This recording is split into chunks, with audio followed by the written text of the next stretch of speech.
It is great to be here. We're going to try something just a little bit different. Over the course of 2 episodes, we're taking the whole show to the heartland of the country, the 4 different states, live from Tulsa.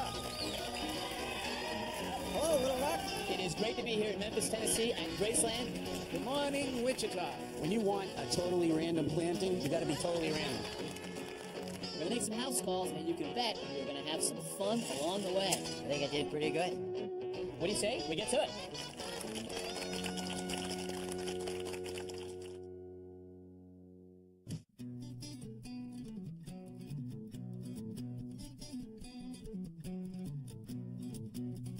This is our first summer with our new deck. We had it built several months ago, and it runs the length of our home. It's a nice deck. We enjoy it, but there's no power outlets along the entire deck. There's no source of electricity, and if we want to have power, here's what we have to do. Come all the way into the garage and fetch an extension cord and plug it in the laundry room, and then run it back out on the deck. How great would it be if I could just do this? It would make my life so much easier. The deck where we want our outlet is on the back of the house, and the electrical panel is here in the front of the house, actually in the garage, which is also where we find our electrician, Keith Teamer. Keith, good to see you. Good to see you. So here's our panel. What do you think? Well, what we've got is we've got a 200 amp grounded panel. And those are 2 good things, right? That's 2 good things because we've got plenty of power here. We've got space in our panel to add a dedicated circuit. Nice. But also what we've got in here, we've got these little openings where you could stick your finger inside the panel to the actual live bus bar back there. And we've got a little loose breakers here. So we're going to address those issues today also. All right, we're going to clean those up. Now, you say dedicated circuits, so you actually want to run a single line from the back deck to here. Yes, all by itself, point A to point B. Because you don't want to tie to anything in the house, because if you plug something in that would trip a breaker or something like that, then you'd be shutting stuff off inside the... All right, makes sense, except now we can't tie into any other outlets or any other wires in the house, so we got to run that dedicated wire from point A to point B, and how are we going to do that? Well, we're going to do that under the crawl space today. We got a crawl space underneath this garage? We've got a crawl space under here. Lucky day. Yes, it is. All right.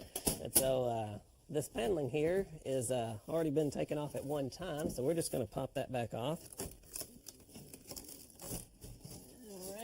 That's off, and well, stud bay, that's what you're hoping for, right? That's what we're looking for. All right, now we're going to drill our hole through our wooden plate to get through it, and then we'll use our masonry bit. So that wood plate, that's just the 2x4, the sole plate of this stud wall here. Yes, sir. Now we're through the wood plate. I'll take this hammer drill here. So you got a big old hammer drill, and you got a masonry bit on that? Yeah, that's a 1-inch masonry bit, and that ought to get us through the slab.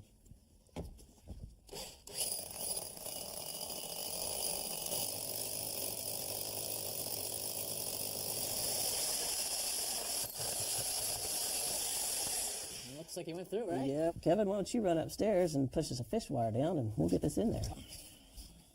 All right, here comes Keith. There we go. Right there, hold it. Yep, Okay, all right. I got it. Now give me a minute. I'm going to tie the wire to it, and you can pull it up.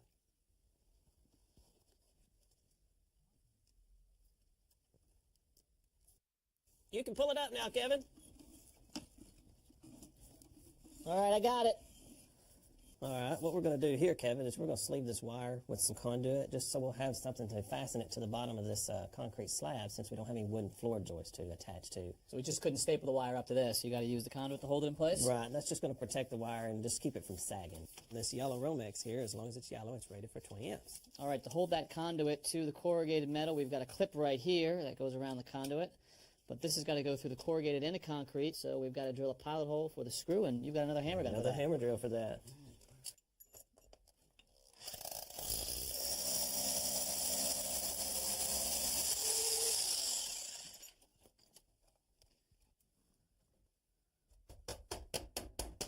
A plastic anchor to hold your screw. That's it. Okay.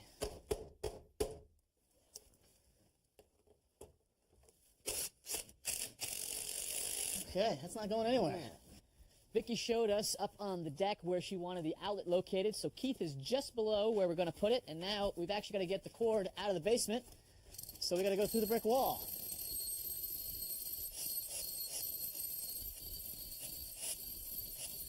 And now we've got a hole ready to receive the wire. There it is. All right, I got it. Outside, we want to protect the wire, so we're going to use conduit, but we're not going to use rigid conduit out here. We're going to use this flexible stuff. Yes, and the main reason we're using that is we got a couple sharp bends right there, and this is just going to bend in those areas easier than rigid would. All right.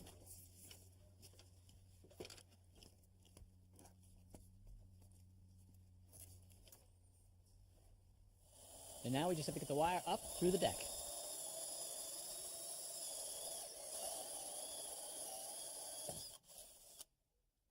All right, so up here on the deck is where we're going to make the connection between our wire and the outlet box, and this is where we want to make sure everything's watertight, right? Exactly. We don't want any water getting in this box to cause any problems. This is a watertight box. We've installed a watertight fitting that goes to our flexible conduit that we've sleeved over the wire, and that'll keep all the moisture out. Now we're going to connect these two. Yes, so this part here slides down on the flexible conduit. Okay. There you go. This part threads in, just one more way to keep the moisture out. Okay. All right, now we're going to take the box and sleeve it down the wiring.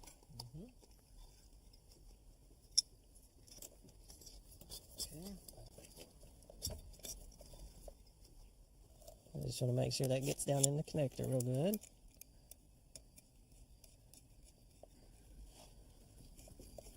All right, so now we have to set some more anchors, so this is just a mark for my hole. This is just a mark for the hole. All right. All right, there we go. Ready?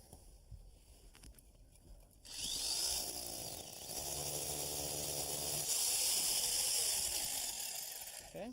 All right, now we're just going to put this anchor in.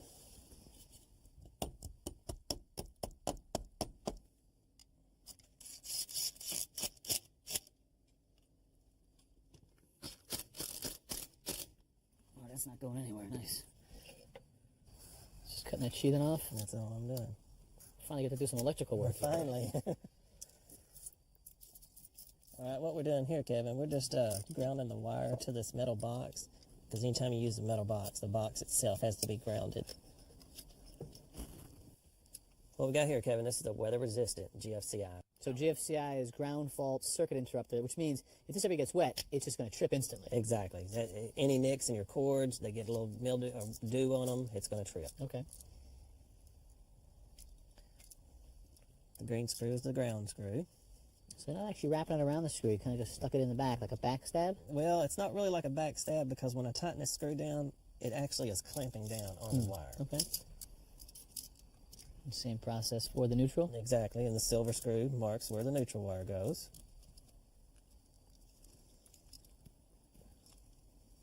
And then again for the hot wire. And that would be the black screw.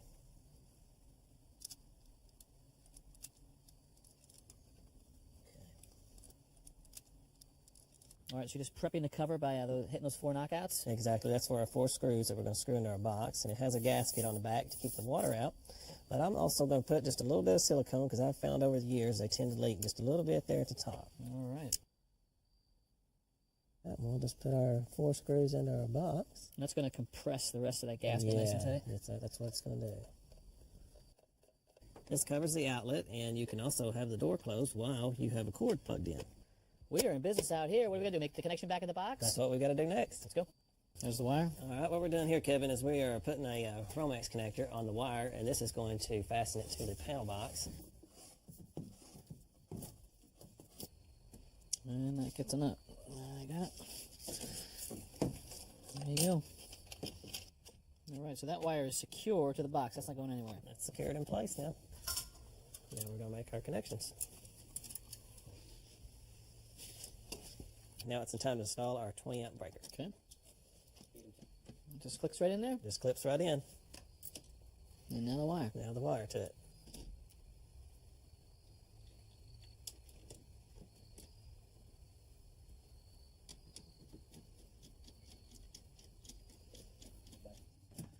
Now you had a couple voids there where there were some missing breakers. That's right. You weren't happy with that, so Right. you want to plug those? And that's what we're going to do. You got some blank caps here. That's what these are. Okay, make it nice and safe for our homeowner. That's right. We get all of those in place.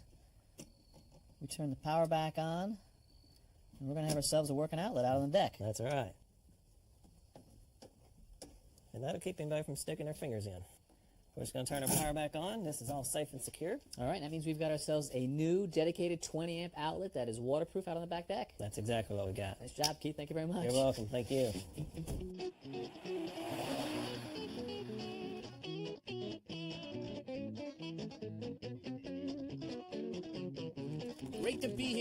Wichita.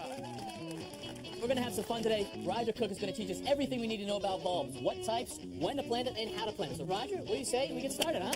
All right. With bulbs, Kevin, it's all about timing. You want to plant your bulbs in the fall. Okay. Bulbs will come to you dormant. You're going to take and put them into the ground, and they go through the winter, and they need that chilling period in order for them to flower in the spring. So this is dormant. That's dormant. All right. But what you have in your hand is the perfect package. That is enough energy in there to supply a flower bulb that's in there to push it up in the spring and have it grow. So it's actually in there, ready to go. I just got to give it the proper environment and encouragement to come up. Right. What have I got here? That is a tulip bulb, your classic tulip bulb. Great plant, used in a lot of formal plantings. You don't see them in nature as much as you do laid out in patterns. My rule of thumb when you plant something is always 3 times the depth of the bulb. The deeper you bury a tulip bulb, the more chance you have of it coming back year after year after year. Here's another one of my favorites. Hard for you to see out there? Crocuses. I mean, you really have to have faith to believe that something is going to grow out of this tiny little thing. But they do, and they're gorgeous. Now, one trick you can do is to make a mix of bulbs so that you have 3 different bulbs coming up. What I usually do is I start with these big ones. I'll take a bunch of daffodils, and I'll put a little fertilizer in. Now we're going to take some tulips, and we're going to put them right on top of the daffodils. So the daffodils are going down deep. Right, blast the flower. Tulips are in the middle row. Right, we cover those up, and Yep. then we take some of our crocuses. In this one pot, you are going to get 3 sequence of bloom. Because we have limited areas on a deck, some people live in apartments. This way here, you're going to have bloom from March all the way through to June. All right. What about putting them in the ground? You got any ideas for us there? When you want a totally random planting, you got to be totally random. Oh, Okay? my bulbs, Roger. My bulbs. Throw them. I need more. I could throw them. Look out. But now, we're not just going to leave these things on top of the soil, No, obviously. wherever they land, that's where we're going to plant them. Really? I love this. This is great. This is my kind of gardening, Roger. I'm just going to use a hand trowel and just sink those tulips in the ground. How's that feel? This is so nice here that these little crocuses, I just stick my finger in the ground and then drop the crocus in. So the whole point of this is just to achieve that random pattern that you might find in nature. Yeah. Roger, thank you very much. You're We're welcome, well on Kev. our way to a beautiful garden. Memphis is known for a lot of things, like the blues and barbecue. But arguably, its most famous resident is Elvis Presley. And this is his mansion, Graceland. Graceland was Elvis's home for 20 years, and since 1982, it's been open for public tours with 600,000 annual visitors. When you enter the front door, you come into an opulent foyer, and then you have the living room. And beyond this room, the music room, where you still have the King's piano. This is one of the most famous rooms in the house. It's called the Jungle Room, and at the core is right out of the South Seas. It even has an indoor waterfall. This is the ultimate man cave, Elvis's TV room. Back when Memphis was broadcasting just 4 television stations, the King could watch 3 at once. More than 30 years after the King's passing, Graceland still remains a must-see destination on any visit to Memphis.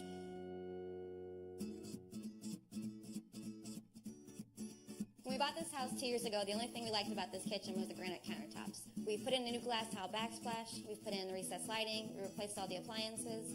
The only thing left to address in this kitchen really is the drawers. They squeak. Listen to this noise. I can't stand this. This is about to drive me nuts. I only open them about halfway because I'm afraid if I open them all the way, they could fall out. So sometimes I don't even know what's in the back of these drawers. Who knows what's hidden back there sometimes? The other problem with these drawers is that there's wood-on-wood contact when you open them, and that causes wood shavings beneath. When I go to get a bowl from the cabinet below, there's sawdust and wood shavings in it, so I always have to wash the bowls out before I even use them. It's pretty nasty. All right, let's see what we have here. We've got an old drawer. Doesn't work that well. Comes out of the opening. And let me show you, in the back, we have a guide wheel right there in the center of the drawer. That does a couple of things. It actually keeps the drawer straight when you push it into the opening because it has to ride in this track. It also keeps the back of the drawer from falling down once you put it into the opening. On each side of the opening are these 2 wheels that the sides of the drawer run on. We're going to replace that hardware with some new hardware. This is full ball bearing hardware, 1 on each side. So now when you open the drawer, it'll open all the way. When you close the drawer, you get so far, it'll actually take over and soft close the drawer, pulling it tight to the cabinet. And we just can't put this hardware on the existing boxes. No, it would take too much to modify the drawer box to accommodate for the hardware. These are too wide and they're too high. Okay, so that's why you had me take the measurements and send them off to the cabinet manufacturer. Right. So now we have the cabinet boxes and the hardware. Let's get to work. All right, to get started, we're going to remove the hardware.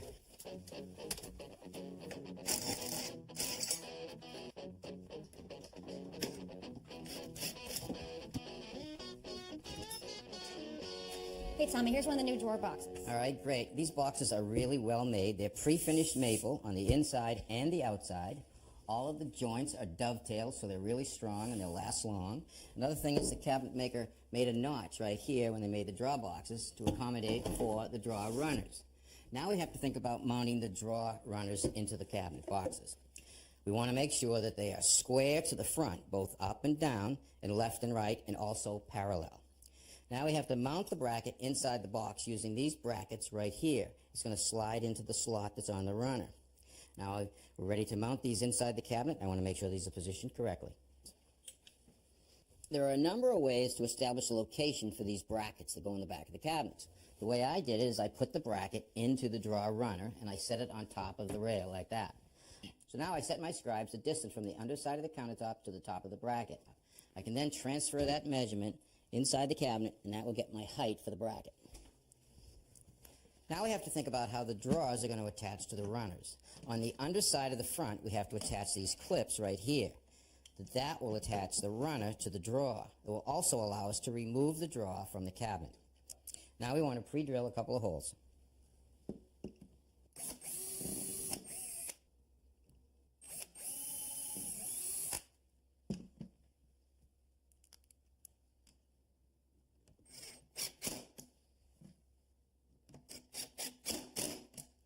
Now I'm ready to install the drawer runner into the bracket. It slides right in, just like that. Position it, and then I'll screw it into the stile.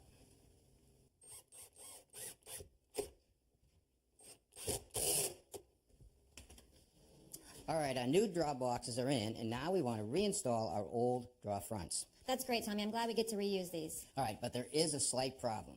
I want to show you what happens when I position the drawer front over the box. Like that, put it where it belongs, and it rocks. See that rock right there? Yeah, how are we going to fix that? Well, there's a couple of screw heads that stick out that are actually holding the hardware to the drawer front. So now what I'm going to do is I'm going to position the drawer front to where it goes, relationship to the doors. I'm going to position it like that. I want to hold it really firm against the drawer box, and I'm going to hit it. And that's where we're going to drill 2 little holes to allow for the head of the screw.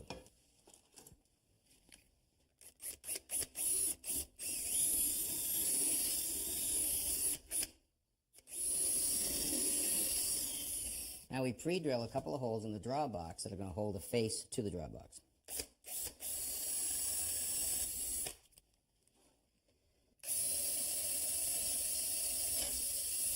Now I want to position the drawer front on the box so that we can fasten it. So what I'm going to do is I'm going to line it up. Okay, that's it right there. Okay, now what I'm going to do is I'm going to tip the drawer front down, just like that, holding it against the cabinet front. You're going to take the hot glue gun, put 2 dabs of hot glue right on the screws. On these screws? Yep, right above them, right around them. Around them? Yep, and just move quickly. A little more, don't be so stingy. All right, time's up. Okay, now I'm going to push it in. I'm going to wait for the glue to set. Okay, I think the glue's dry, so let's give it a try. We'll slowly open the drawer. Now we can put a couple of screws in.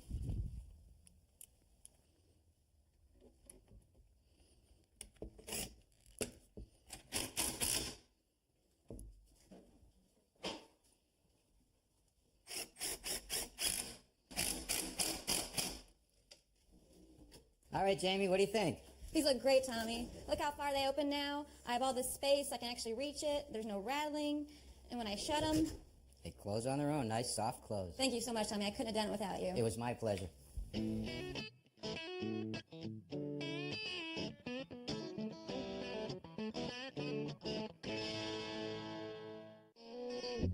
Next time on Ask Us Old House. Today, I'm going to work with an electrician who's going to show us how to keep your electrical panel and your whole house safe. And I'm heading to Utah to show a homeowner how to use the sun to make hot water. And look what was carrying this old deck, this rotted old post. So we're going to replace them with some new posts that are going to last a long time. That's next time on Ask Us Old House. If you have a question about your house or a tip you'd like to share, please let us know. Visit our website, pbs.org, for expert advice, step-by-step videos, and much more. This Old House magazine, the companion to the television series, provides advice from our experts that you've come to know. You can use your credit card to order 10 monthly issues for $10 by calling 1-800-221-5900.